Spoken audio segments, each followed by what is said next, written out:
ይሄ ፍለፊቱ ነው በዚህ በኩል ያለው እነፈቲ እሱ ነው እንዴ? አዲስ አበባ ሆቴል ነው መጀመሪያ። ግን አዲስ አበባ ሆቴል ነው ፍለፊቱ በዚህ በስተቀኝ በኩል ያለው ግን ያ አዲስ አበባ ሆቴል ነው የሚታወቀው።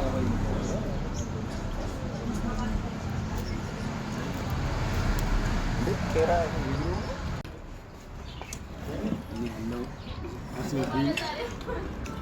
በገዛ ቪዲዮ ያስገብቻለሁ።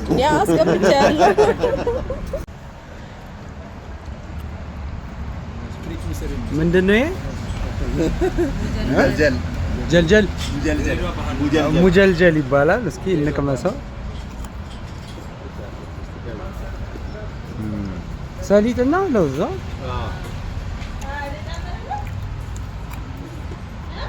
ይሄ ነገር በጣም ይገርማል። ድሬዳዋ ስትመጡ ሞክሩት እንዳስተያየት። ይህ ሳሲኞቹ ባህላዊ ነገር ነው። ምንድነው? ኧረ ይሄ ምንድነው? ይሄ ምንድነው? እኛ ጋር ይሄ ነው ያለው። ምንድነው? እዛ ነው። አይ ቢሆን አሁን ባህላዊ ነገር አለ። ባህላዊ ነው መሆን አለበት። የምርሽ ነው ማለት ነው። የታጠነ ሆነ የኢትዮጵያ ባንዲራ ነው ያለበት። የታጠነው ኢትዮጵያዊነት እንትን የሚሆንና እንጃ ቤት እኮ ነገ እንድመጣ አደርጋለሁ። እስኪ ቡና ጠጣላ? ምንድን ነው ልዩነት? እንትን ካለ መቀረቻችሁ እንትን ይላል።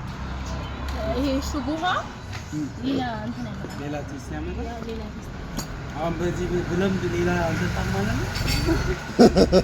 በወይራ ጭስ የታጠነ ውሃ ነው። የእሽጉን ውሃ ቴስት ይቀይረዋል የሚል ነገር አለ። ቀምሼ ምስክርነቴን ይሰጣል። ዳይለኛ ከብደኛ ፈረውላ የምታው እኮ እንደምንገባግና ሰንደኝ እሺ። ከዛ ላይ በስማ ምናምን ብዬ አላካብድም፣ ግን ደስ ይላል። ማሳኪኛ